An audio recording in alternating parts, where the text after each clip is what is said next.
자, 오늘 말씀 보러 갑시다. 창세기 16장을 차리죠. 창세기 16장 1절에서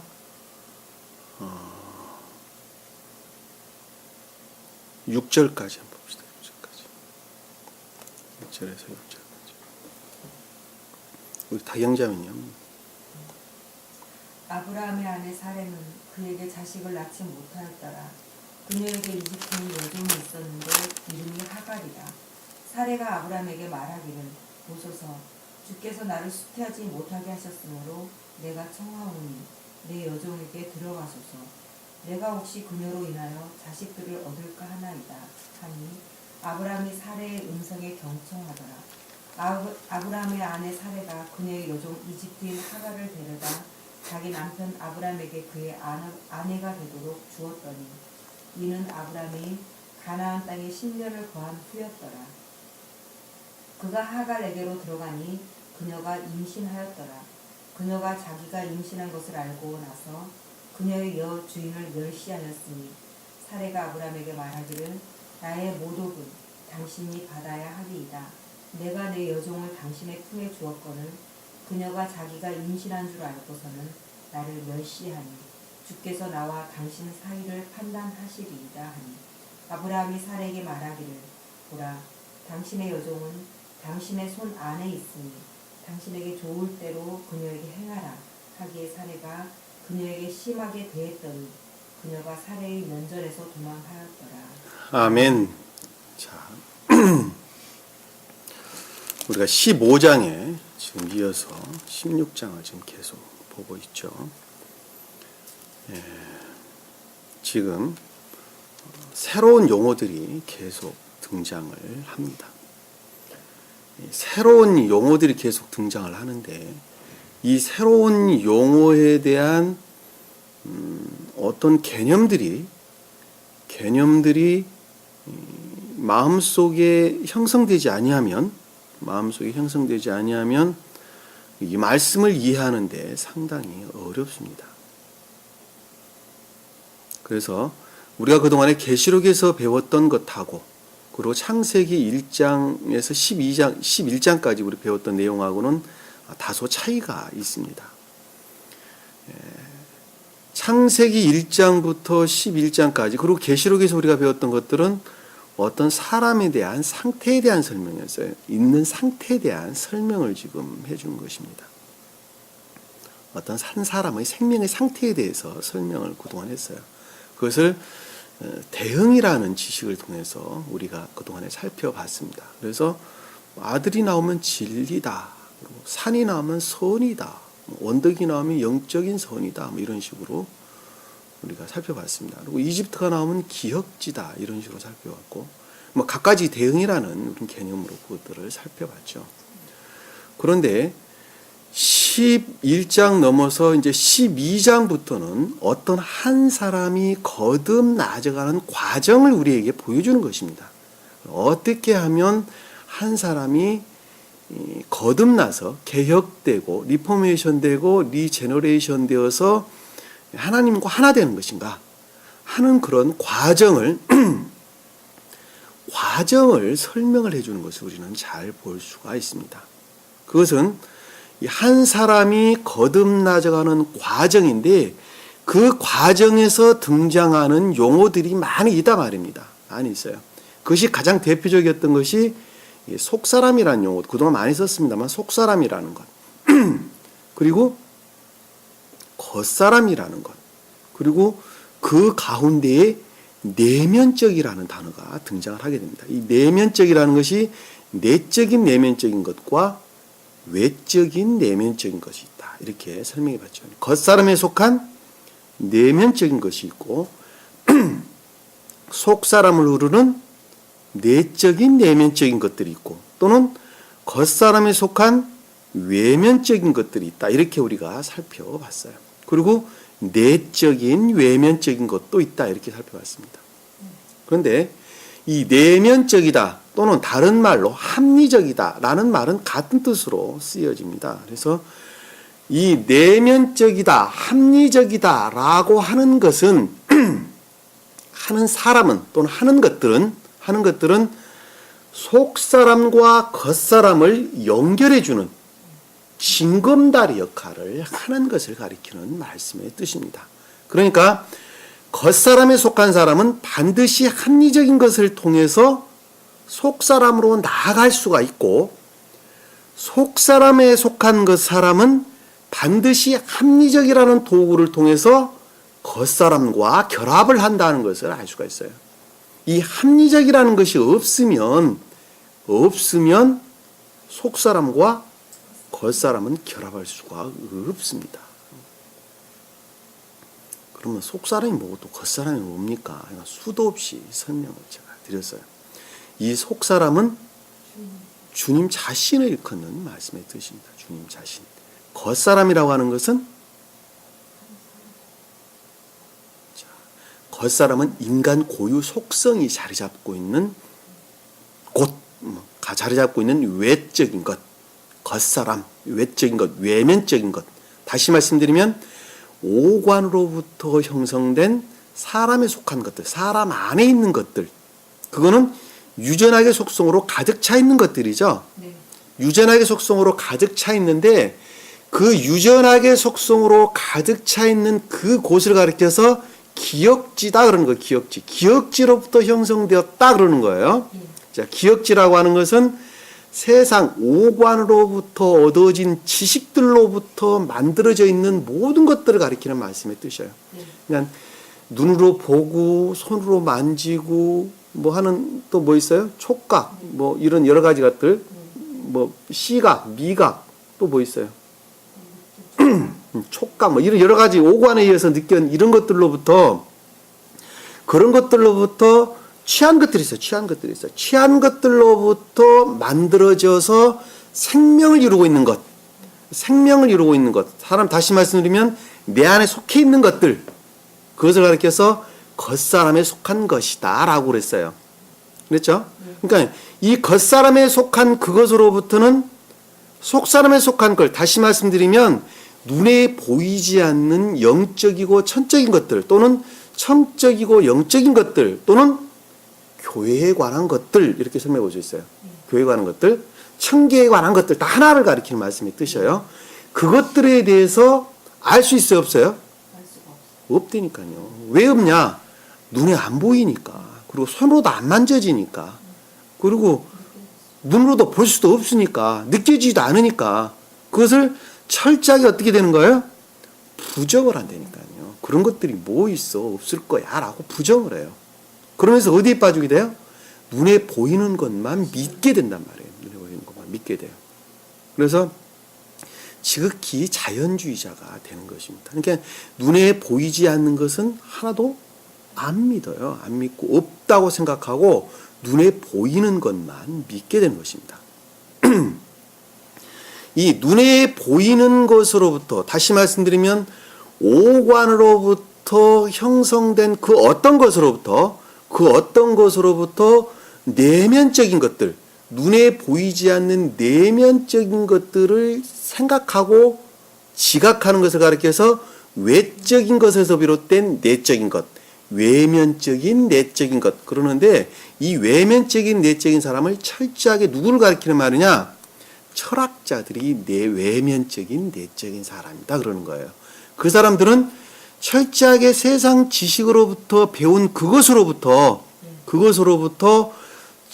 내면적인 인간의 세계에 대해서, 내면적인 세계에 대해서 그들이 철저하게 추론을 한단 말입니다. 그래서 그것들을 철학자다 그러는 거예요. 철학자. 아리스토텔레스가 다 그런 사람들이었고, 그 다음에 플라톤도 그런 사람들이었어요. 그들은 내면적인 것들을 우러서 이데아 세계다 이렇게 이야기를 한 거예요. 이데아 세계. 이데아 세계라는 말이 눈에 보이지 않는 어떤 천계에 관한 것들, 내적인 어떤 세계를 가리키는 말씀의 뜻이죠.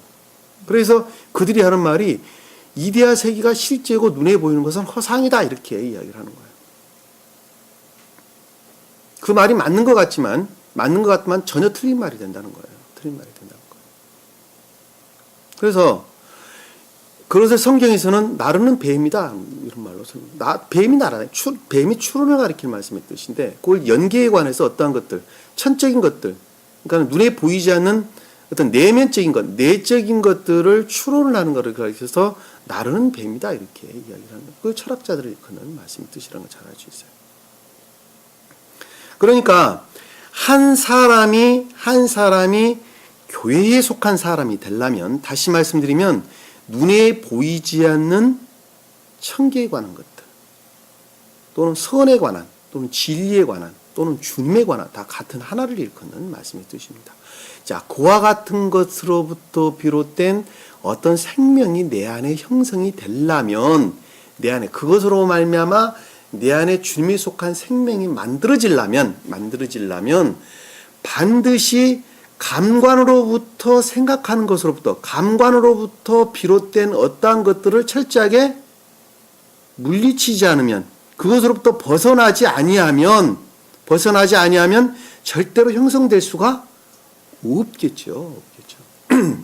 그러니까 감관에서 형성된 그 어떤 것들을 반드시 물리치고 주님으로 말미암아 그 어떤 것으로부터 주님으로 말미암는 것으로부터 교회에 속한 것들을 만들어 생성해야 되는데 그 과정이 가장 초기적인 단계 그 과정의 가장 초기적인 과정이 지금 여기에 기록되어 있는 말씀의 뜻입니다. 정리되셨어요? 예. 자, 그러니까 합리적인 것은 반드시 있어야 된다 그랬죠. 이 합리적인 것들이 나타나지 아니하면 그 어떠한 것으로부터도 속 사람에 관한 것을 형성할 수가 없다 하는 것을 우리가 알 수가 있습니다. 그러니까 그 용어를 머릿속에 정리를 하시는데 자, 이 용어에 대해서는 우리가 공부를 하면서 좀 더 자세하게 설명을 해드리도록 하겠습니다. 자, 16장 1절에 보니까 아브라함의 아내 사레는 아브라함은 주님을 가리키는 말씀의 뜻이죠. 여기서는 속사람으로서 주님을 가리키는 말씀의 뜻입니다. 아내 사레는 이 사레라고 하는 것은 진리를 가리키는 말씀의 뜻인데 이 진리가 속사람과 결합된 진리가 아니라 여기 지금 번역자는 아브람과 결합된 사례다. 다시 말씀드리면 선과 결합된 진리다. 이렇게 지금 번역자는 그렇게 번역을 하셨어요. 우리나라 말로 번역하신 분은. 근데 제가 영문서를 찾아봤더니 애조인이라는 단어를 썼습니다. 인접한, 이웃한 뭐 이런 뜻이에요. 애조인. 그러니까는 콤비네이션, 콘젝션이라는 단어를 쓰지를 않았어요. 영문서를 보면 제가 말이 좀 이상해서 찾아봤더니 이 단어는 이웃한, 그러니까 다시 말해서 속사람으로 비롯된 것을 가리킵니다. 또는 다른 말로 속사람을 우러르는 이런 말로 설명해 볼 수 있어요. 그러니까 속사람으로부터 말미암은 이런 뜻을 담고 있는 것입니다. 그래서 지금 번역자는 전부 다 속사람과 선과 결합된 진리다 이렇게 번역을 했는데 그런 말로 해석을 하면 안 되고 선을 우러르는 또 선으로 말미암는 이라는 말로 우리가 바꿔줘야 됩니다. 진리다 이 말로 바꿔줘야 됩니다. 이 아내라는 단어는 이샤라는 단어를 가리키는 뜻인데 아브람과 선과 진리가 결합된 교회를 가리키는 말이 아니라 아직까지는 온전한 상태를 이루지 못한 것들에 대한 교회 상태를 가리키는 말씀의 뜻입니다. 이시아라는 말이 그 어원을 보면 아나시란 단, 병든, 몸이 매우 약한 사람, 무리, 보통 사람이라는 말로부터 유래됐어요. 그러니까 이게 지금 보편적인 것들을 가리키는 말씀의 뜻이라는 것을 잘 알 수가 있어요. 여기서 아브라함은 속사람을, 그리고 사레는 속사람으로 말미암는 진리를 또는 그것들을 우러르는 진리를, 이 아내는 온전치 못한 상태를, 그러니까 아브람과 결합된 사레는 뒤쪽에 보면 아브라함과 사라라는 말로 바뀝니다. 결합된 신령 진리를 가리키는 말씀이 뜻이에요. 그러니까 여기서는 지금 온전히 결합된 상태가 아니라는 걸 잘 알 수 있어요. 이 결합된 상태를 가리킬 때는 뒤에 가면 아브라함으로 일컬어라. 그리고 사례를 사라라고 하라라는 말씀으로 우리가 바뀝니다. 여기서는 지금 결합된 상태가 아니라는 건. 그러니까 속사람으로 말미암는 사례를 가리키는 말씀의 뜻인데 주님으로 말미암는 진리다 이렇게 생각하시면 여러분들이 보통 평범하게 이해를 할 수 있으리라고 봅니다. 그에게는 자식을 낳지 못하였더라.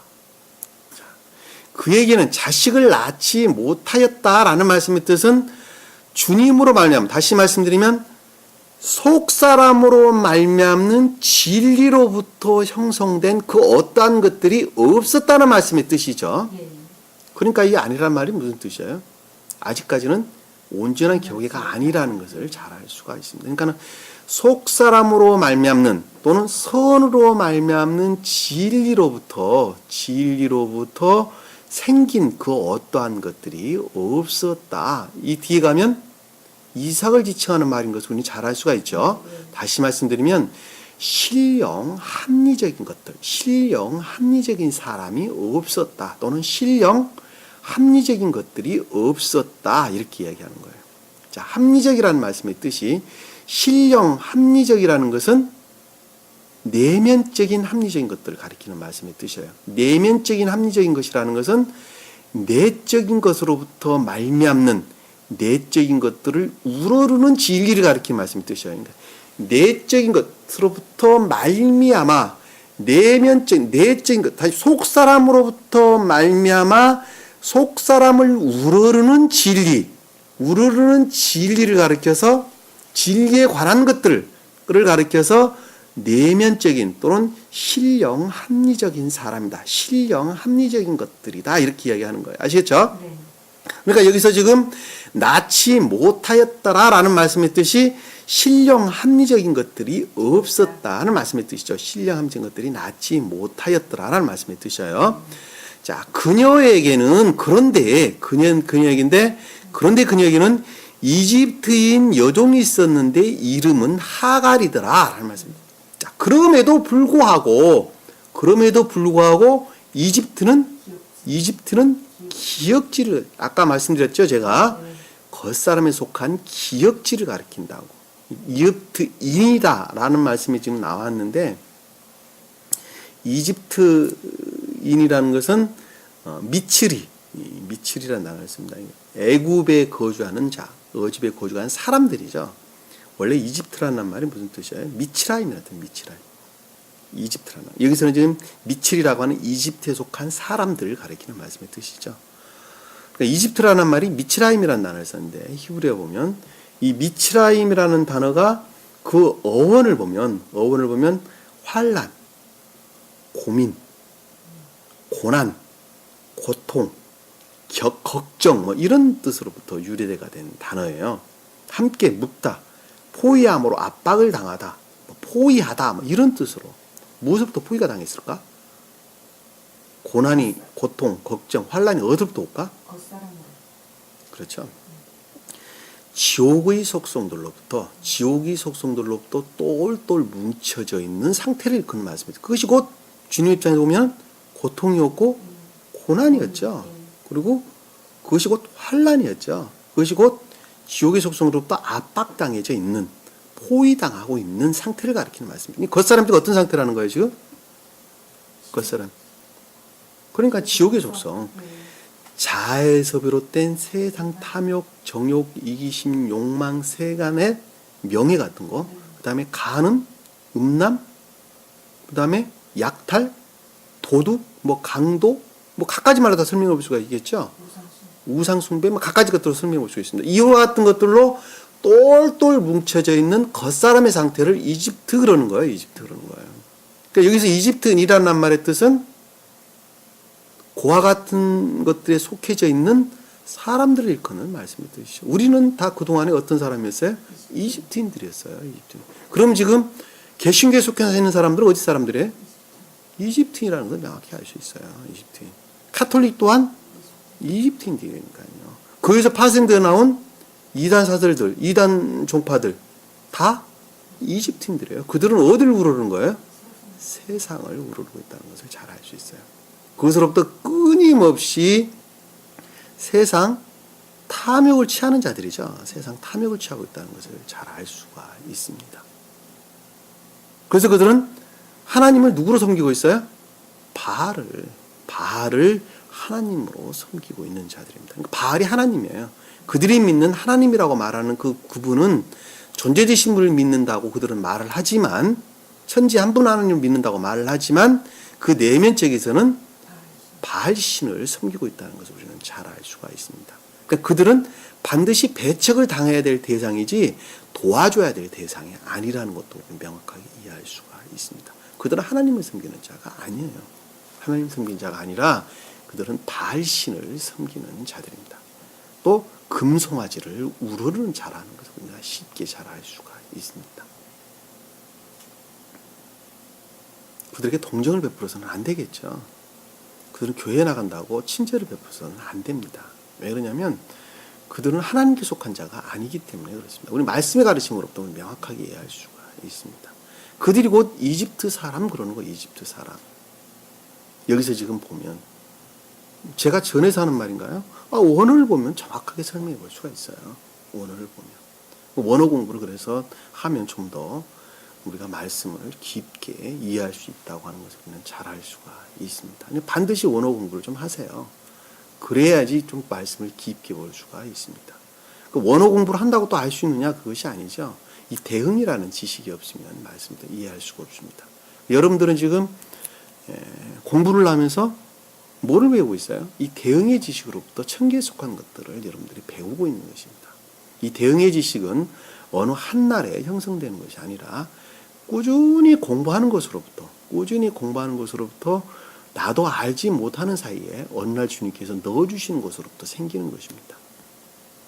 태국교회에 속했던 사람들은 그와 같은 명확한 지각 가운데 있었어요. 이 대응의 지식에 속한 명확한 지각 가운데 있었어요.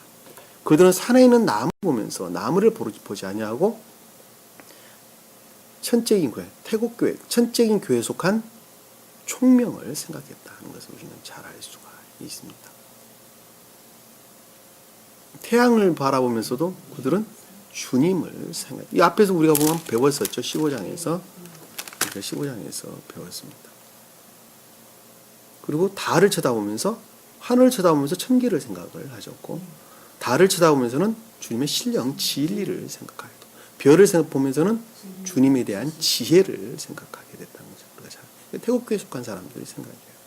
그래서 주님께서 아브라함에게 너 바깥으로 나와서 하늘을 한번 봐라 라고 말할 때 태국교회, 주님은 천적인 사람으로서 태국교회에 속한 사람이죠. 주님께서 하늘을 바라봤다는 것은 천계에 관한 지각이라는 것을 우리는 쉽게 이해할 수가 있습니다. 그리고 이 가나안 땅에 있었던 갖가지 지명들 이름 또한 태국교회가 있었던 곳이 가나안 땅이죠. 네. 그래서 이 태국교회에 속했던 사람들이 천계의 천사들로부터 또 천계로부터 비롯되어진 이름들을 다 짓게 되는 것입니다. 그래서 에루살렘이란 말 뜻, 그 다음에 뭐 베델이니, 아이니, 세겜 땅이니, 무슨 헤브론이니, 남방이니, 무슨 소돔이니, 소알이니, 하는 각가지 이름들은, 지명들, 또 산 이름들, 각가지 것들은 다 천적인 영적인 뜻들을 다 담고 있다는 것을 알 수가 있어요. 왜? 태국 교회에 속했던 사람들이 천계로부터 그 이름들을 다 따왔기 때문에 그렇습니다. 그래서 가나안 땅을 교회다 이렇게 이야기를 하는 거예요. 이 땅에 있는 교회가 가나안 땅이에요. 소위 말하면. 왜? 그 이름들이 다 천계에 속한 것들이기 때문에 그렇습니다. 그래서 가나안 땅에 있는 위치뿐만이 아니라 지명들, 사람 이름들 할 것 없이 모든 것들은 천계와 이 대응의 관계에 있다는 것을 우리는 잘 알 수 있습니다. 그동안에 그건 제가 끊임없이 다 말씀을 드렸던 내용들입니다. 그래서 이 가나안 땅에 있는 이름 하나하나는 그냥 가볍게 지나가서는 안 된다는 것. 위치도 또한 마찬가지입니다. 위치. 그것이 가나안 땅 안에 있느냐, 가나안 땅 밖에 있느냐에 따라서 교회 상태에 대한 설명인 것을 우리는 잘 알 수가 있습니다. 그동안에 우리가 배웠던 것으로부터 잘 알 수가 있죠. 그래서 그런 것들에 대한 어떤 개념들이 머릿속에 형성이 되게 되면, 소위 대응이라는 지각들로부터 마음속에 어떤 것들이 형성이 되게 되면 되게 되면 청계에 관해서 좀 더 분명하게 이해를 할 수 있으리라고 봅니다. 자, 그러니까 여기서 그녀에게 이집트인이다라고 하는 것은 겉사람이죠. 겉사람에 속한 기역지를 가리킨다는 것을 아십니까? 그러니까 기역지로부터 형성된 겉사람에 속한 것들이라는 것을 잘 알 수 있어요. 여기서 보면. 근데 여종이 있었는데 라고 하는 것은 여종은 누구에게 수정두는 여종이에요, 지금?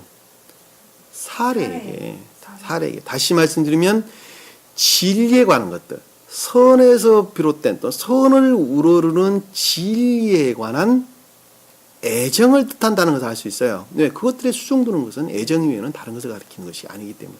다시 말씀드리면 천적이고 영적인 것들에 대해서 알고자 하는 그것들이 무엇인가 하는 것을 알고자 하는 애정이 있었는데 라는 뜻이에요. 누가 지금? 누가? 이집트인 하갈이 이집트인들. 그러니까는 지금 유전하게 속한 속성들로부터 똘똘 뭉쳐져 있는 어떠한 사람이 있었는데 그 사람이 영적이고 천적인 것들에 대해서 알고자 하는 애정이 있었는데 사례라는 건 신령 진리가 아니라 선을 우러르는 진리다. 선으로 비롯된 것이다. 뭐 이렇게 설명해 볼 수 있어요. 선으로 비롯된 진리에 대해서 알고자 하는 간절한 애정이 있었는데 그 이름이 하갈이었다라고 하는 것은 겉사람 안에 있는 겉사람에 속한 그와 같은 생명의 상태에 있는 사람을 일컫는 말씀의 뜻이에요. 하갈이 무슨 말인지 알겠죠? 이건 알파벳을 보면 히브리 알파벳은 해, 기멜, 레시라는 단어로 이루어진 것입니다. 이것이 하갈입니다. 다시 말씀드리면 그와 같은 겉사람에 속한 사람인데 그와 같은 겉사람에 속한 생명의 상태를 일컫는 말씀의 뜻이에요. 다시 말씀드리면 나도 알지 못하는 지만 주님으로부터 말미암아 생명을 갖고 있는 사람을 일컫는 말씀의 뜻이에요. 쉽게 말씀드리면 하갈이라는 말이 주님으로 말미암아 겉사람 안에 있는 생명의 상태를 가리키는 말씀의 뜻이에요. 뒤에 가면 이것을 남은 구르트기라는 말로 설명이 돼서 나오는 것을 잘 알 수 있습니다. 10년 후에라는 말로 설명이 돼서 나와 있어요. 우리가 볼 수 있어요. 그때가 살펴보면 잘 알 수가 있습니다. 3절에 보면 가나안 땅에 10년을 거한 후였더라라는 말씀의 뜻하고 여기서 하갈이라는 말하고 같은 개념 쉽게 말씀드리면 그러니까는 남은 구르터기에 속한 생명에 있는 상태를 일컫는다는 것을 우리는 잘 알 수가 있습니다. 하갈이 있더라. 2절에 보니까 사레가 아브라함에게 말하기를 보소서. 자, 사레가 아브라함에게 말하기를 보소서라고 하는 말씀의 뜻은 주님의 지각이죠. 주님의 지각. 자, 여기는 가장 높은 뜻으로 주님의 영화되신 과정을 우리에게 보여준다고 그랬죠. 그러니까 주님 자신이 속사람으로부터 그와 같은 상태에 대해서 지각하기를 이해가 되세요? 자, 속사람으로부터 내면적인 생각을 지금 주님께서 하고 계시는 거예요. 지금 어떤 것에 대해서? 그러니까 겉사람에 속한 그와 같은 생명의 상태에 대해서 지각하기를이란 뜻이죠. 지금 보면 무엇부터 속사람도 그렇게 생각하고 있는 거예요.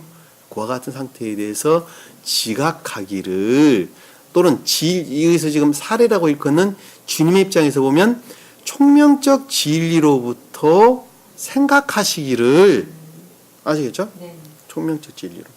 이 총명적 진리다라고 하는 것은 주님 자신을 일컫는 말씀의 뜻인데 주님 자신으로부터 비롯된 진리로부터 생각하기를 뜻이에요. 이 총명적 진리. 총명적 진리는 그 아래에 합리적인 것들이 나타나게 되는 것입니다. 아셨죠? 합리적인 것들은 총명적 진리로부터 비롯된 것들이에요. 총명적 진리 그 아래 합리적인 것들이 있어요. 아시겠어요? 지금 여기 겉사람 안에 속한 사람들은 총명적 진리에 대해서 알아요, 몰라요, 그럼? 전혀 지각이 없는 상태예요. 겉사람에 속한 것. 다시 말씀드리면 주님은 지금 자기 자신 속사람으로부터 그것을 지금 생각하고 있는 것인데 그것이 겉사람에 속한 사람이라고 본다면 주님은 지금 모계적 인성으로부터 비롯된 겉사람의 속성에 대해서 지금 생각을 하고 있는 것이죠. 지금 자신 스스로로부터. 근데 한 사람은 나도 알지 못하지만 주님으로부터 말미암는 총명적 진리가 있었어요. 그 있는 것으로부터 한 사람은 생각할 수가 있고 지각할 수가 있어요. 그리고 합리적으로 말할 수가 있어요. 그럼에도 불구하고 그 사람은 어떠한 사람은 총명적 진리에 대한 것들에 대해서 지각해 못해요? 지각하지 못한다니까요. 그것으로부터 말미암아 내가 생각할 수 있고 말할 수 있고 논리적으로 어떤 합리적인 것들에 대해서 이야기할 수 있다고 하는 사실에 대해서는 전혀 알지 못해요. 자기 스스로부터 그렇게 할 수 있다고 생각한다니까요. 전혀 지각하지 못해요. 그런데 여기서 주님은 주님 자신 스스로부터 그것들에 대해서 명확한 지각 가운데 있었다는 것을 우리는 잘 알 수 있어요. 근데 사람은 그것을 전혀 지각을 못한다니까요.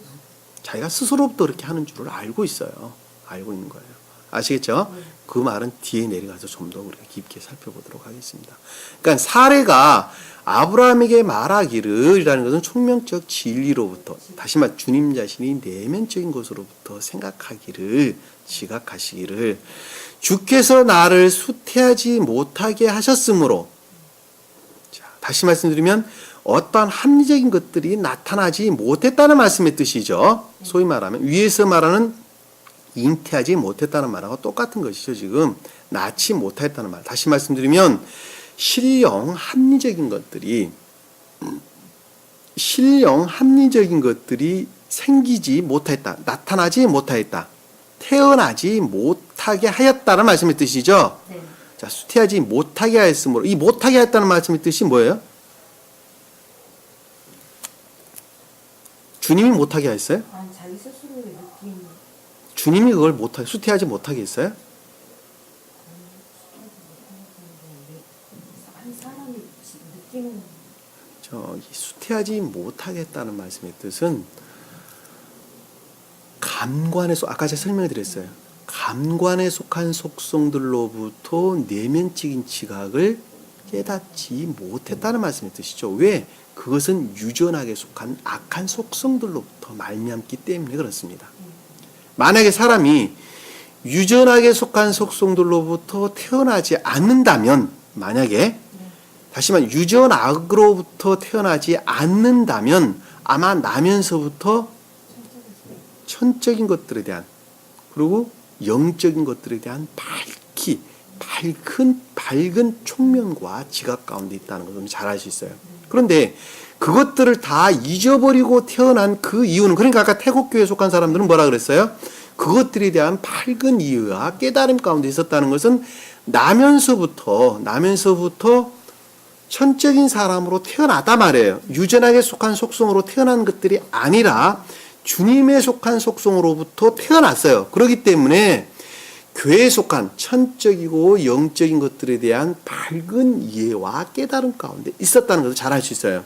그런데 여기서는 지금 보면 수태하지 못하게 하였다라는 말씀의 뜻은 유전학의 속성으로부터 여기서 지금 주님 입장에서 보면 모계적 인성에서 비롯된 유전학의 속성으로부터 내면적인 것들에 대한 지각, 이해, 깨달음이 없다는 말씀의 뜻이죠. 그렇죠? 그것들로부터 말미암는 생명에 관한 것들이 없는 상태다는 것을 우리가 잘 알 수 있단 말입니다. 아셨죠? 그러니까 여기 못하게 했다는 건 주님으로 말미암는 것이 아니라 제 자신, 곧 지옥의 속성, 유전악으로부터 비롯되어졌다는 것을 잘 알 수 있어요. 이거 좀 어려워요. 이 말씀을. 여러분들 공부를 꾸준히 그동안에 아주 착실하게 공부를 해온 사람이라면 이 말씀에 대해서 이 말씀의 가르침에 대해서 밝히 알 수 있을 것이나 그렇지 않는 사람이라면 이 말씀이 무슨 뜻인가 하는 것을 전혀 이해할 수가 없습니다. 없어요. 그런데 여러분들이 지금 여기 지금 배우고 있는 이 내용을 여러분들이 이해하지 못한다면 이 16장 이하에 16장, 17장, 18장 쭉 흘러나오는 이 이하에 기록된 내용들을 여러분들이 명확하게 이해할 수가 없습니다. 또 여러분 나름대로 어떤 지각 가운데 이해의 범위 내에 들어올 수가 없습니다. 절대 이해의 범위 내에 들어올 수가 없어요. 그러니까 지금 이 말씀을 잘 모르겠다, 이해가 잘 안 간다 라고 한다면 앞에서 배웠던 걸 다시 공부하셔야 돼요. 처음부터 다시 공부를 하셔야지 이 말씀을 이해할 수가 있어요. 여기서 지금 가르치는 거 이해 못하면 이 뒤에 흘러나오는 것도 어떤 것도 이해할 수 없습니다. 여러분들 이해의 범위 내에 들어올 수가 없어요. 쉽게 말씀드리면. 굉장히 어려운 처지에 놓이게 될 것이라는 것. 많은 사람들이 낙오하게 될 것이라는 것. 그러니까 앞에서 가르침에 대해서 좀 더 깊게 여러분들이 보셔야 됩니다. 그리고 머리를 생각을 집중하세요. 그리고 주님께 기도하세요. 말씀을 알기를. 여기서 지금 말하는 것처럼 여종처럼 간절한 진리에 대해서 알고자 하는 간절한 애정이 있어야 돼요. 그 애정은 선을 우러르는 애정이 돼야 돼요. 아시겠죠? 선을 우러르는 애정으로부터 비롯되는 거예요. 합리적인 것이라는 것은 선을 우러르는 애정으로부터 합리적인 것들이 나오는 것입니다. 그 말씀도 밑에 보면 설명이 돼서 나옵니다. 이 수태라는 말씀도 또 생명에 관한 것, 선에 관한 것을 설명하는 것을 잘 알 수 있어요. 진리를 수태였다고 말하지 않죠. 수태는 생명 그 자체를 가리키는 말씀이 뜻인 걸 잘 알 수 있어요. 그러니까는 선을 우러르는 진리에 대한 애정이 돼야 되는 거예요. 그렇지 않느냐고서는 어떠한 것도 여러분들 알 수가 없다는 걸 잘 알 수가 있습니다. 주님께서 절대 열어보이지 않으세요. 선을 우러르는 진리에 대한 애정이에요. 아시겠어요? 네. 그것이 없이 나왔어요. 그러니까 여기서 지금 수태하지 못하게 하셨으므로 라는 말씀의 뜻은 유전하게 속한 속성들로부터 어떠한 것도 내면적인 것, 어떠한 천적이고 영적인 것들을 또는 진리에 관한 것들, 선에 관한 것들을 알 수가 없단 말이죠. 합리적인 것들이 나타나지 않았다는 말씀의 뜻입니다. 알 수 있는 합리적인 것들을 가리키는 말씀을 뜻이에요. 내가 혹시 그녀로 인하여 자식을 얻을까 하나이다. 자, 내가 혹시라는 말씀의 뜻은 혹이라는 것은 있으나 마나가 아니라 반드시 그렇게 됐으면 좋겠다는 것이죠. 반드시 그렇게 됐으면 좋겠다. 뭐가? 너 그녀로 인하여 자, 기억지에 속한 애정으로부터 뭐를? 선을 낳고자 하는 진리에 대한 애정으로부터 자식을 얻을까 하나이다. 여기서 지금 자식이란 말이 나왔는데 이 자식이란 말은 바나, 짓다, 세우다, 그 다음에 회복하다, 재건하다 이런 뜻을 담고 있는 단어입니다. 다시 말씀드리면 교회에 관한 것들을 세우는 것을 일컫는 말씀. 교회에 관한 것들을 이루는 것을 가리키는 말씀의 뜻이라는 것을 잘 아시죠. 이 자식이라는 말은 원래 어원이 아들이라는 말은 벤이라는 단어를 쓰는데 이 벤은 진리를 가리키는 말씀의 뜻입니다. 근데 이 진리라는 말의 뜻이 그 어원이 반화란 단어와 같은 단어입니다. 어원이 여기서 지금 자식이라는 단어가 반화란 단어로부터 반화를 가리키는 낱말의 뜻인데 짓다, 세우다라는 뜻인데 진리의 어원이 이 자식이라는 낱말의 뜻이에요. 쉽게 말씀드리면. 아시겠죠? 그러니까 진리로부터 교회를 세우기 위한 간절한 애정인 것을 뜻한다는 것을 잘 알 수가 있습니다. 왜? 교회는 진리로부터 세워지는 것이기 때문에 그렇습니다. 그러니까 여기서 지금 자식이라는 것은 교회에 관한 것들을 가리키는 말씀의 뜻인데 그것이 진리로부터 교회를 세워지기를 간절히 원한다는 말씀의 뜻이죠. 무엇을? 합리적인 것으로부터 자식을 얻나이다 아니라 하니 아브라함이 사레의 음성에 경청하였더라 라는 말씀의 뜻은 아브라함은 속사람으로서 주님을 일컫는 말씀의 뜻이죠. 사레라는 것은 내면적인 생각으로부터 경청했다는 말씀의 뜻은 그 방법 이외에는 교회가 세워질 수가 없다는 말씀의 뜻. 경청이라는 것은 순종을 뜻하는 말씀의 뜻이죠. 경청. 듣다, 듣고 답하다, 이런 뜻을 순종하다, 주의하다, 이해하다 이런 말로 우리가 설명해 볼 수가 있습니다. 경청, 이 샤마라는 단어를 쓰는데 다시 말씀드리면 그 방법 이외에는 어느 누구도 천적이고 영적인 것들에 관한 또 내면적인 것들에 관한 세워줄 수가 없다는 말씀입니다. 다시 말씀드리면 합리적인 것들로 말미암지 아니하고서는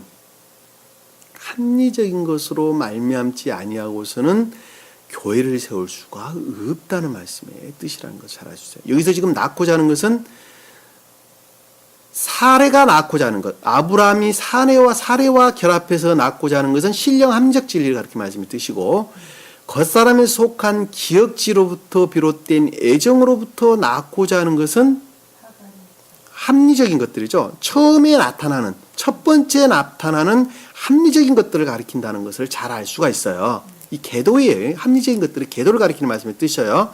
그러니까 제가 제일 처음에 이 공부를 시작을 하면서 여러분들에게 설명을 드렸어요. 이 합리적이라는 낱말의 뜻은 외면적이다, 내면적이다, 겉사람에 속한 또는 내적인 것에 속한 내면적인 것 또는 외면적인 것이다라는 말로 제가 설명드렸어요. 합리적이라는 말에 대해서 여러분들이 그것에 대해서 여러분 속에 생각을 담고 있는다 한다면 좀 더 머릿속에 쉽게 가깝게 이해 안에 들어오리라고 봅니다. 그러니까 여기서 지금 첫 번째 태어나는 합리적인 것들을 가리키는 말씀의 뜻이라는 것을 우리가 잘 알 수 있어요.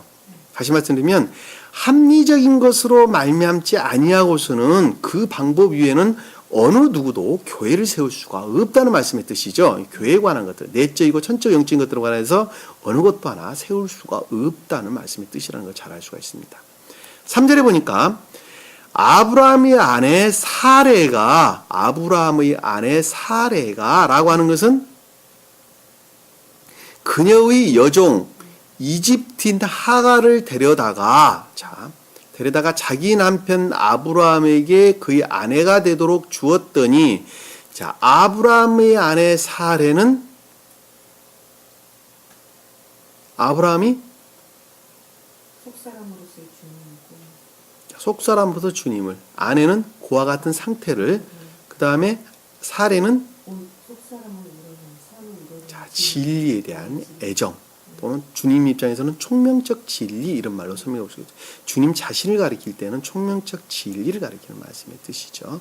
한 사람으로 볼 때는 진리에 대한 애정으로부터 주님으로 말미암는 것을 가리키는 말씀의 뜻이죠. 그 여종 이집트인 하갈을 그녀의 여종은 기역지에 속한 진리를, 교회를, 내적인 것들을 우르르는, 내면적인 것들을 우르르는 애정을, 이집트는 기역지에 속한 사람을, 그 다음에 하갈은 주님으로 말미암은 생명의 상태를 데려다가 라고 하는 것은 그것과의 결합을 뜻하는 말씀의 뜻이죠. 데려다가 자기의 남편 그의 아내가 되도록 주었다라는 말씀의 뜻은 결합이 이루어졌다는 말씀의 뜻이죠. 결합이 이루어졌다. 진리에 대한 애정으로부터 속사람으로부터 비롯된 주님으로 말미암는 진리와 주님으로 말미암는 선으로부터 말미암는 진리에 대한 애정으로부터의 결합을 가리키는 말씀의 뜻이죠. 애정으로부터 선과의 결합이 지금 이루어졌어요. 선과의 결합이 이루어졌어요.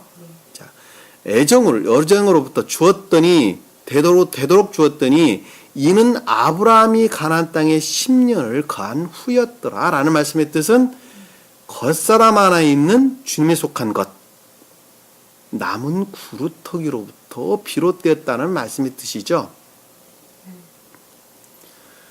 사람은 주님을 믿든 믿지 않든 주님에 속한 것들이 있어 없어요? 있어요. 그걸 남은 구루터기 그러는 거예요. 그러니까 이 남은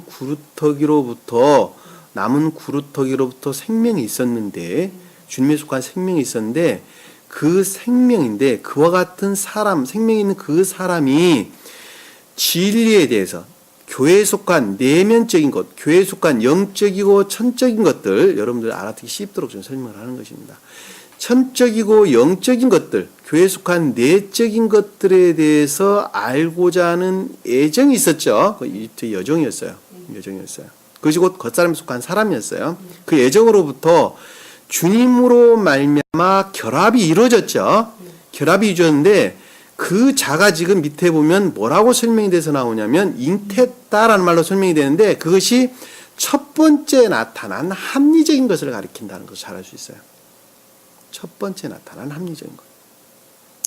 이 첫 번째 나타난 합리적인 것은 교회에 속한 것들을 알까 알지 못할까?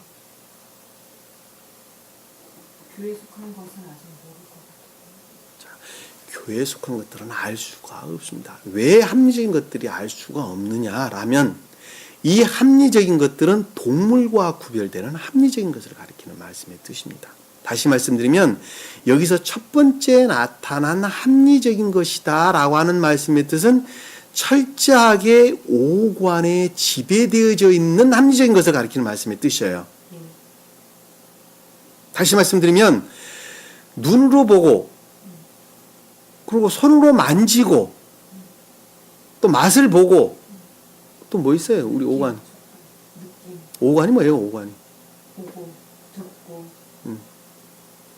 또 냄새 맡고, 맛을 보고. 그렇죠. 철저하게 오관에 의해서 보는 것들, 오관에 의해서 느껴지는 것들만 믿는 합리적인 것을 가리키는 말씀을 드셔요.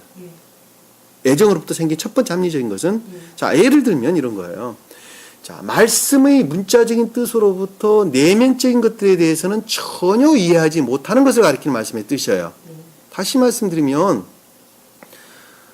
11조 하라 라고 이야기하니까 11조라는 것은 나 안에 있는 주님에 속한 모든 것들을 주님께 드리는 것을 가리키는 말씀의 뜻임에도 불구하고 철저하게 감관으로부터 맺어 있는 합리적인 것으로부터 아, 내가 벌은 10의 1조를 교회에다 갖다 바쳐라 그러는 거구나 라고 생각한단 말이에요. 그것이 곧 진리라고 생각하는 거예요. 그것은 내면적인 것들을 멸시하는 것이죠. 전혀 이해하지 못하는 것이라는 것을 잘 알 수 있어요. 그리고 궁극적으로는 그것들을 모독하는 것으로 바뀐다는 것을 잘 알 수 있어요. 대적하는 것으로 잘 바뀌는 것이죠. 그렇죠? 그리고 또 뭐가 있을까요? 죽은 자 가운데 살리는 나사로는 멸망된 교회가 주님에 속한 교회로 바뀐 것을 가리킴에도 불구하고 천지를 주관하는 주님이 능력이기 때문에 사람도 살릴 것이다 라고 철저하게, 그것도 능력이 있어요, 주님께서. 그래도 불구하고 그와 같은 것들에 철저하게 매여 있는 상태인 것을 우리는 잘 알 수 있죠. 그거에 대한 대응의 개념이 있다 그랬어요, 없다 그랬어요? 대응이 없다니까요. 대응이 없다고 그랬잖아요. 주님에 속한 내면적인 대응이 전혀 없다니까요. 담는 그릇으로서 우리에게 가르침을 줄 뿐이지 그것이 내적인 것과의 대응의 관계에 있던 것은 내적인 대응, 우리가 앞에서 보았어요. 15장에서. 새들은 쪼개지 아니하였더라는 말로 우리가 설명했어요. 철저하게 감관으로부터 비롯된 그 어떠한 것들은 내적인 것들, 다시 말하면 주님과의 대응 관계에 있지 아니하였다는 말로 우리가 배웠어요. 즉기 외관에 매여 있는 것들. 다시 말씀드리면 감관에 겉사람에 속한 세상적인 것들을 우러는 그런 것들에는 주님과의 철저한 배제 상태, 다시 말씀드리면 어떠한 대응의 관계도 있지 않다니까요. 그럼에도 불구하고 그와 같은 것들은 제일 처음에 나타나야 된다는 거예요. 왜? 그것이 곧 질서에 일치하기 때문에 그렇다는 거예요. 왜? 그와 같은 것들이 없이는 질서를, 다시 말해 내면적인 것들을 우러를 수가 없기 때문에 그렇습니다. 그것은 질서에 일치한다 그러는 건 질서에 일치한다. 그것이 한 사람이 거듭남, 중생의 과정에서 첫 번째 나타나는 과정인 것을 우리는 잘 알 수가 있습니다. 근데 그것이 곧 여기서 보면 이는 아브라함이 가나안 땅에 10년을 거한 후였더라라는 말씀의 뜻이에요. 아시겠죠? 자, 5절에 보니까 사례가 4절에 보니까 그가 하갈에게로 들어가 그녀가 임신은 하였더라라는 말씀의 뜻은 속사람으로부터 결합된 주님으로 말미암아 결합되어져 첫 번째 생명의 상태가 나타났다는 말씀의 뜻이죠.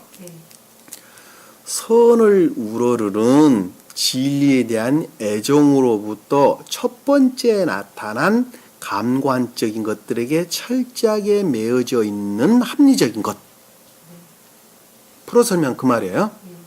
잉태란 말의 뜻이에요. 그러니까 선을 우러르는 진리에 대한 애정으로부터 나타난 첫 번째 나타난 합리적인 것인데 그 합리적인 것이 철저하게 감관, 겉사람 안에 구속되어져 있는 합리적인 것을 가리키는 말씀의 뜻이라. 임신을 하였더라라는 말씀의 뜻이에요. 아시겠죠? 그녀가 자기가 임신한 것을 알고 그와 같이 철저하게 감관에 매여 있는 합리적인 것으로부터 깨닫기를 보기를 어디에 대해서? 사례에 대해서, 주님으로 말미암는 진리에 대해서, 또 총명적 진리에 관한 것. 다시 말씀드리면 교회에 속한 것들에 대해서라는 말로 좀 더 광범위한 의미로 보면 그런 뜻이죠. 자, 무릇 생각하기를 자, 임신한 것을 알고 그녀의 여주인을 멸시하였더라. 자, 그녀의 여주인을 멸시했다라는 말씀, 여주인이라는 것은 주인을 일컫는 말씀의 뜻이죠. 다시 말씀드리면 철저하게 내적인 것들로부터 다시 말씀드리면 주님으로 말미암는 진리로부터 비롯되어졌음에도 불구하고 아시겠어요? 비롯되어진 것으로 말미암아 생긴 합리적인 것임에도 불구하고 그 낙해한 진리를 철저하게 멸시했다. 무시했다라는 말씀입니다. 가볍게 여기다. 멸시했다. 가볍게 여겼다. 무시했다라는 말씀의 뜻이죠. 다시 말씀드리면 이런 뜻이에요. 영적인 것들에 대해서 이야기를 해주면 전혀 그런 것들에 대해서 무시를 한다는 말씀이죠.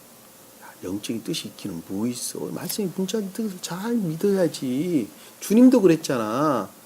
잘 믿는 믿음으로 구원한다고 주님이 말씀을 하셨잖아. 근데 무슨 선으로부터 구원한다고 그러느냐. 잘 믿는 믿음이 곧 열매라는 거야. 오직 믿는 믿음으로부터 구원을 얻는 거야. 라고 말하는 거야. 그리고 아니야. 그것이 아니라 이 성경에서 열매라고 하는 것은 인애에 속한 삶을 가리키는 말씀의 뜻이야. 그랬더니 그 말에 대해서는 전혀 믿으려 하지를 않는 거예요. 멸시를 하는 거예요. 소위 말하면 가볍게 여기는 거예요. 무시를 하는 거예요. 그 말씀의 뜻이에요. 멸시를 하였더라는 말씀의 뜻이에요. 다시 말씀드리면 이 말씀의 문자적인 뜻 안에 있는 내적인 가르침이 있는데 그 가르침을 가르쳐주면 왜? 눈에 보이지 않고 만져지지 아니하기 때문에 그것들에 대해서 철저하게 무시를 한다 말이에요. 무시를 하는 거예요. 멸시를 하고 무시를 하는 거예요. 그 말씀의 뜻이 지금 여기서 여주인을 무시를 하였더라. 멸시를 하였더라라는 말씀의 뜻이에요. 아시겠죠? 그 말씀이 멸시를 하였더라. 칼라라는 단어를 씁니다. 헬라어로 보면, 히브리어로 보면 칼라라는 단어를 씁니다. 이해가 되시죠? 5절에 보니까 사레가 아브라함에게 말하기를 사레가 아브라함에게 말했다라는 말씀의 뜻은 주님께서 그와 같은 것들에 대해서 내면적으로 지각하시기를 생각하시기를 란 뜻이죠. 그와 같은 교회의 상태에 대해서 생각하기를 지각하기를 이란 뜻이에요. 한 산업으로 보면 내적으로부터 그와 같은 것들을 좀 생각하고 있는 것이죠. 지각하는 것이죠. 주님으로 말만 지각하는 것이죠. 나의 모독은 당신이 받아야 하리이다.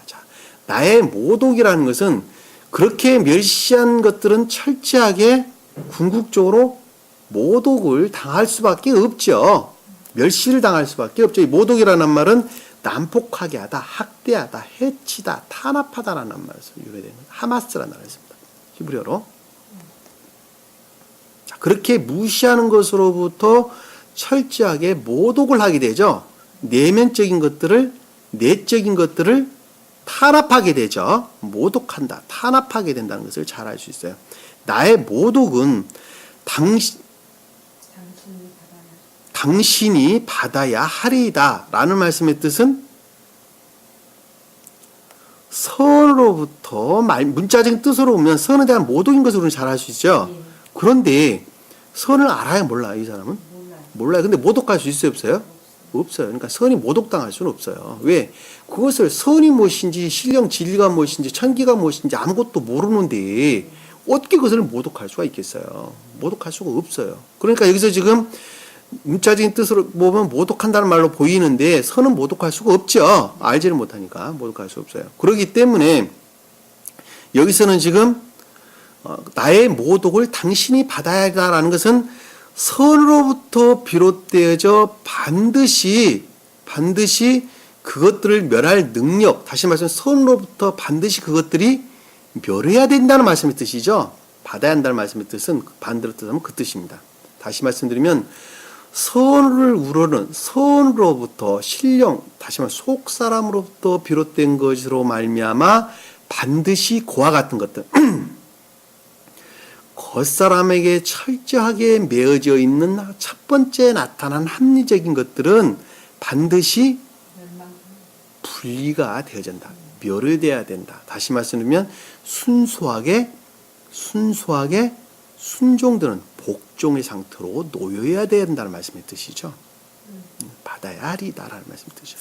철저하게 복종의 상태로 바뀌어야 되지 않느냐. 다시 말씀드리면 그것들이 멸해야 될 것들은 당신으로부터 반드시 비롯되어져야 된다는 말씀의 뜻입니다. 아셨죠? 내가 내 여종을 당신 품에 주었거늘 그렇게 말을 했더니 아브라함이 말하기를 내가 내 여종을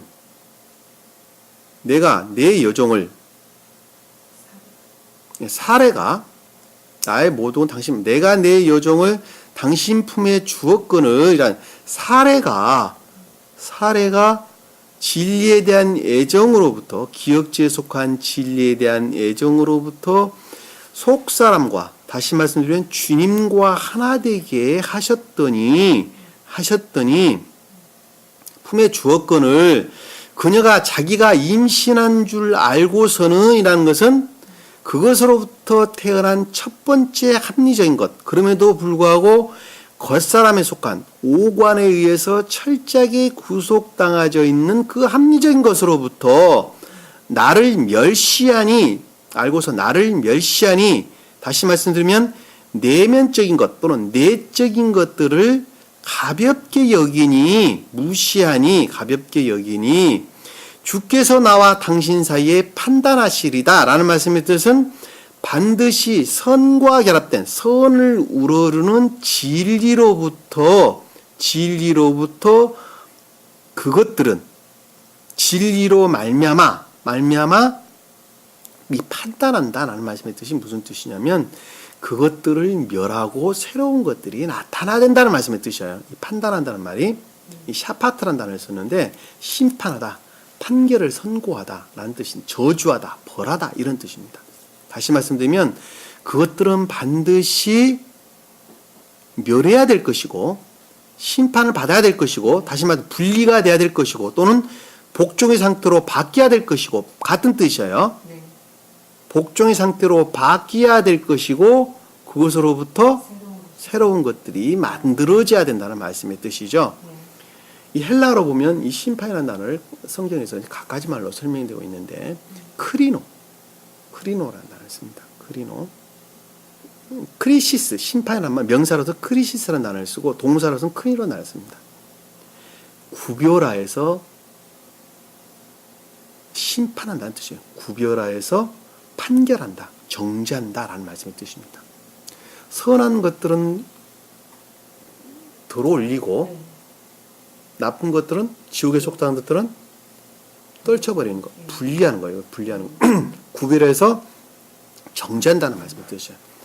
아시겠죠? 네. 여기서 지금 말하는 판단이라는 말도 똑같은 뜻이에요. 쉽게 말씀드리면 그것들로부터 분리해서 순종의 상태로 바뀌어서 다시 말씀드리면 겉사람 안에 철저하게 매어져 있는 첫 번째 나타난 합리적인 것들은 반드시 순종의 상태로 복종의 상태로 바뀌어야 된다는 말씀의 뜻이에요. 판단하시라는 말씀의 뜻이에요. 그것들은 멸하여 복종의 상태로 바뀌어야 된다는 말씀의 뜻이에요. 아셨죠? 이 판단이라는 말 여러분들 이해를 하시기 바랍니다. 6절에 보니까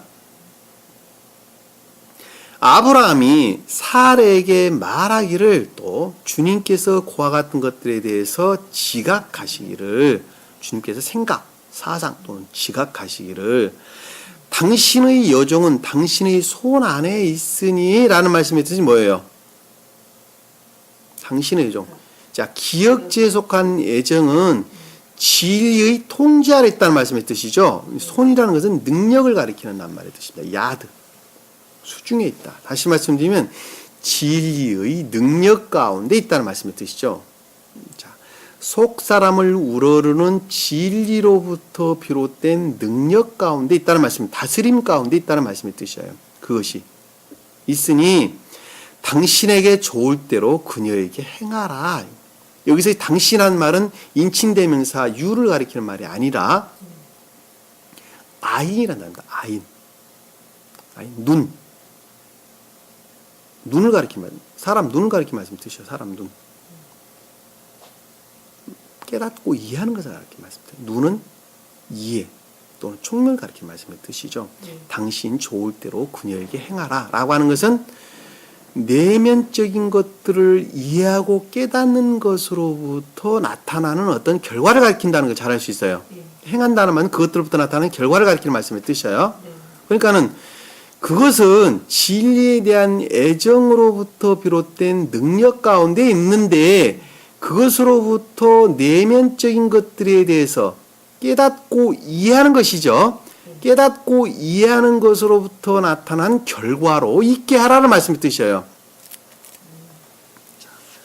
선을 우러르는 애정이죠. 선을 우러르는 애정. 선으로 말미암는 진리에 대한 애정으로부터 합리적인 것들이 나오게 되는데 그 처음에 나타난 그 합리적인 것들이 내면적인 것들에 대해서 이해를 하기 시작해서 이해를 한단 말이에요. 첫 번째 나타난 합리적인 것들로부터 어떠한 것들을 이해를 하는 거예요. 여기서 보면 깨닫고 이해하는 것이에요. 그 깨닫고 이해하는 그것으로부터 나타나는 어떤 결과예요. 행한다는 말씀의 뜻은 어떤 결과가 나타나게 해라라는 뜻이에요. 이 합리적이라는 것은 이해의 영역에 속한 것인데 이것은 반드시 선으로부터 비롯된다는 것. 다시 말씀드리면 생명으로부터 비롯된다는 것을 잘 알 수가 있어요. 그동안에 제가 그것에 대해서 설명을 드리기를 빛으로부터 사물을 보나 그 빛은 태양으로부터 비롯됐다는 것을 잘 알 수 있어요. 아시겠죠? 자, 말씀에 대해서 어떠한 것들을 깨닫고 이해하나 그 깨닫고 이해하는 것이 선으로부터 비롯된다는 걸 잘 알 수 있어요. 그러니까는 선이 내 안에 있지 아니한 단순한 합리적인 것. 알 수 있어요, 없어요? 주님에 관한 것은 알 수 없습니다. 그러나 악에 속한 열정으로부터 지식적으로는 알 수 있어요. 그렇죠? 지식적으로는 알 수 있어요. 왜?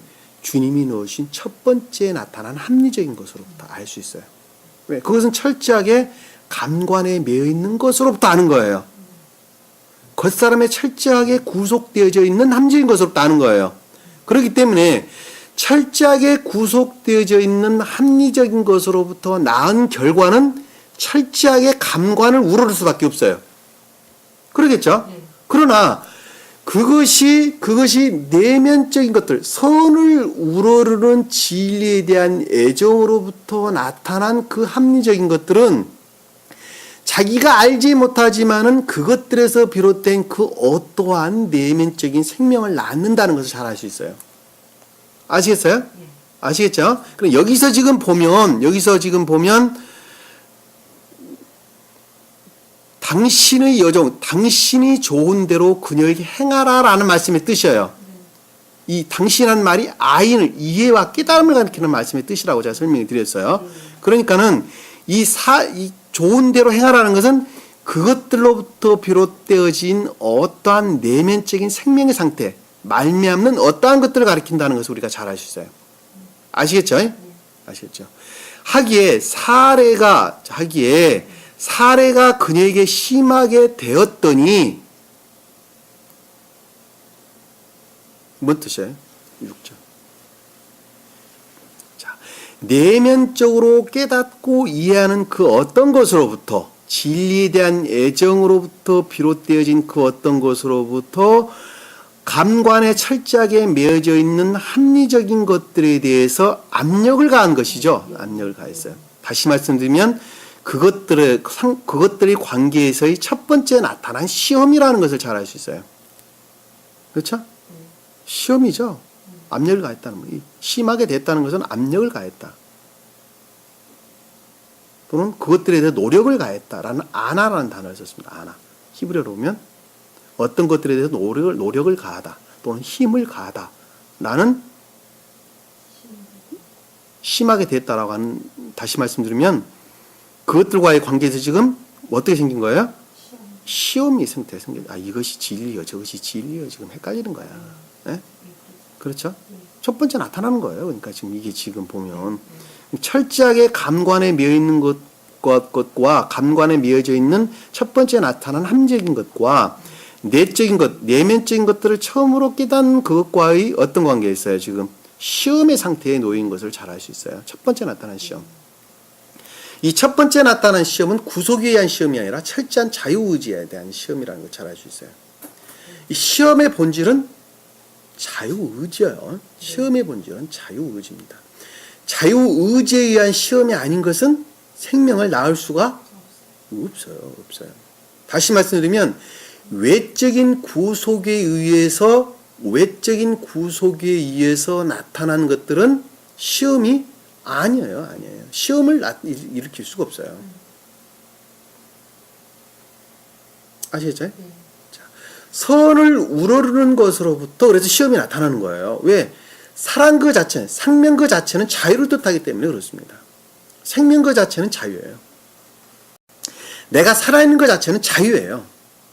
자유라는 말의 뜻이 생명 그 자체를 가리키는 말씀의 뜻이에요. 이해가 되세요? 내가 살아있는 것 자체는 사랑으로부터 살아있는 것인데 그 사랑으로부터 살아있는 그 사랑 그 자체는 생명 그 자유 그 자체를 가리키는 말씀의 뜻이에요.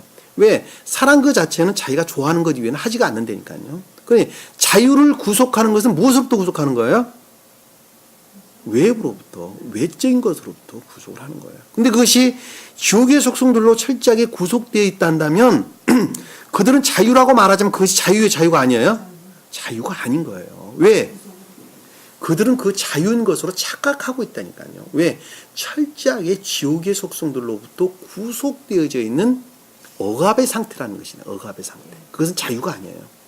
성경에서 그들은 그럼에도 불구하고 그 자유에 대한 지각을 전혀 하지를 못하고 있는 상태인 것을 잘 알 수가 있어요. 그러니까 그 자유는 지금 세상에 속한 사람들, 소위 말하면 이집트인들이라고 말하는 감관, 겉사람에 속한 사람들의 속성들은 그들이 말할 때 자유라고 말하지만 그것은 진정한 자유가 아니라는 것을 우리가 잘 알 수 있어요. 이해가 되시죠? 아셨죠? 그러니까 시험이라고 하는 것은 철저하게 자유의 상태로부터만 시험이 온다는 것을 잘 알 수 있어요.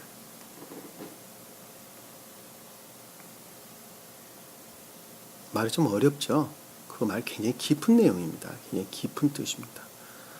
그 말을 여러분들이 머릿속에, 마음속에 각인된 뭔가 확실하게 어떠한 개념이 그려지려면, 이해의 범주 안에 들어오려면 많은 노력을 하셔야 됩니다. 자유라고 하는 것은 주님으로만 말미암는다는 것.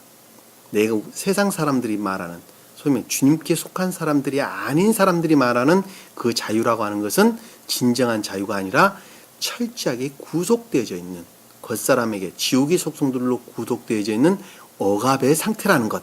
그래서 아까 제가 이집트란 낱말을 설명을 드릴 때 이집트란 낱말의 어원이 뭐라 그랬어요?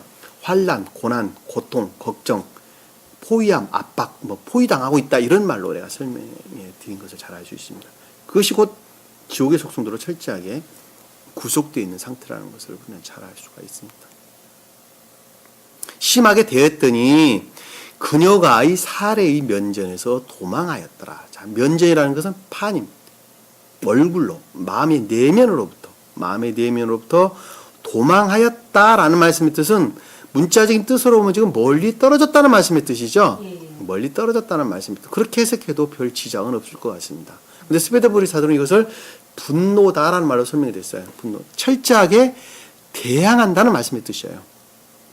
대항한다. 왜? 시험은 대항하는 것이죠. 서로 싸우는 것이죠. 그래서 여기서 지금 도망하였다는 말씀의 뜻이 영적인 상태로 보면 그것들에 대해서 굴복하지 않으려고, 복종하지 않으려고 철저하게 대항하고 있는 상태인 것을 잘 알 수 있어요. 다시 말씀드리면 그것들에 대항하여 나타나는 분노다는 것을 우리는 알 수 있어요. 아시겠죠? 이 겉사람의 속성으로부터 이 내면적인 것들로부터 처음으로 깨닫고 이해한 그 어떤 것으로부터 생긴 생명에 속한 그 어떤 것과 생명에 속한 것과 철저하게 지금 싸움이 일어나는 것을 잘 알 수 있어요. 그래서 대항에 속한 분노다. 스웨덴 사전은 분노라는 말을 설명해요. 이 도망갔다는 말씀의 뜻도 뭐 문자적 뜻으로 보면 우리가 이해해 볼 수가 있는데 이 영적인 상태라는 측면으로도 바꿔서 보면 그런 것을 가리킨다는 것을 우리는 잘 알 수가 있습니다. 우리 여기까지 봤나요? 자, 여기까지 봤죠? 여러분들 지금 이 말씀을 굉장히 깊게 지금 봐야 되는데 지금 여러분들이 좀 이해하기가 좀 힘들 것입니다. 그러나 나름대로 여러분들의 궤도에서 여러분들의 깨닫고 이해되는 궤도의 범주 내에서 궤도에서 나름대로 어떤 개념들이 머릿속에 형성되어야 된다는 것. 이해 안에 들어와 있어야 된다는 것. 그것들이 비록 잘못되어진 개념이라고 할지라도 공부를 해나가는 과정에서 바로잡아진다는 것. 아시겠어요? 만약에 그와 같은 어렴풋이나마 개념이 머릿속에 형성되어 있지 않는다면 뒤에 가서는 아무것도 알 수 없는 까만무기 상태로 바뀝니다. 알 수 없어요. 아셨죠? 그러니까 지금 궤도에서 여러분들 안에서 어느 정도 개념이 머릿속에 형성되어져 있어야 한다는 것을 아시겠어요? 그래서 좀 더 집중해서 말씀을 보지 않으면 안 된다는 것을 잘 알 수 있습니다. 머릿속에 집중하세요. 아시겠어요? 여기는 지금 어떤 한 인간이 또는 천적인 사람으로서 주님께서 영화되시가는 또는 한 인간으로서 대응의 측면에서 표징의 측면에서 거듭나져가는 과정을 우리에게 설명해 주고 있다는 걸 잘 알 수가 있습니다. 그래서 좀 더 여러분들에게 쉽게 알아듣도록 이 가리킨다고 지금 설명하고 있습니다만은 굉장히 어려운 내용입니다. 굉장히 어려운 내용인데 여러분들 좀 어렵지만 깊게 공부하고 생각하세요. 그리고 기도하세요. 그리고 잘 따라오리라고 봅니다. 지금 여기서 여러분들이 어떠한 개념이 머릿속에 형성되지 아니하면 뒤에 흘러나오는 말씀의 뜻들은 다 알 수가 없습니다. 가면 갈수록 어려워집니다. 그래서 좀 더 여러분들이 깊게 몇 번 들으세요. 몇 번 들으시고 또 스웨덴보리가 써놓은 해설서를 한번 보세요. 더 어렵습니다. 그 해설서를 보면 그 해설서 보면 다 이해가 안 갈 것입니다. 저는 그 해설서를 보고 여러분들 이해에게 맞도록 알아듣도록 쉽게 지금 설명을 한다고 하는 것입니다. 가능하면 본질이 훼손되지 않은 범위 내에서 여러분들에게 설명을 하다 보니까 좀 더 쉽게 설명할 수 있으나 그럼에도 불구하고 그 범주 내에서 제가 설명할 수밖에 없다는 것도 또한 안타까울 뿐입니다. 하여튼 여러분들이 아주 깊게 따라와야 된다는 것 다시 한번 말씀을 드립니다. 아주 깊게 이해하시고 따라오셔야 된다는 것. 오늘 주신 여러분들 말씀 마음속에 깊이 각인하시길 바랍니다. 한 사람이 궁극적인 것은 뭘 가리키는 거냐면 어떤 한 인간이 거듭나지 아니하면 구원받을 수 없다는 것이 말씀의 가르침에 전부 다라는 것을 우리는 잘 알 수가 있습니다. 그거 이외에는 가리키는 것이 없다는 것. 창세기 마찬가지고 출애굽의 내용도 다 한 가지를 가리키는 말씀의 뜻입니다. 오직 믿음만은 절대 구원받을 수가 없습니다. 반드시 삶에 속한 선을 행하는 것으로부터 구원을 받는 것입니다. 그것이 곧 안식일의 뜻이라는 것. 거듭난 자고 중생한 자라는 것. 잘 알 수가 있습니다. 오늘 주신 말씀을 깊이 각인하시고 한 주간도 승리하는 저와 여러분들 간절히 축원합니다. 자, 기도합니다. 사랑의 주님, 참 어렵습니다. 그럼에도 불구하고 주님께서 계시한 자는 이 말씀의 깊은 뜻을 안다고 알 것이라고 말씀을 하셨습니다. 그것은 오직 선을 우러르는 애정으로부터만 가능하다 하는 것 또한 주님께서 가르쳐 주신 말씀의 가르침입니다. 지식으로 아는 자들은 그대로 탐욕으로부터 알 수 있습니다. 그러나 그들은 생명을 아는 것이 아니라 학문으로서 지식으로서 알고 있는 것을 잘 알 수 있습니다. 그 자는 어떠한 경우에도 주님께서 그 내면을 들어보이지 않는다는 것 또한 우리 말씀의 가르침을 통해서 잘 알고 있습니다. 이제는 저희가 그동안에 공부를 해왔기에 이제는 어렴풋이나마 그려볼 수 있습니다.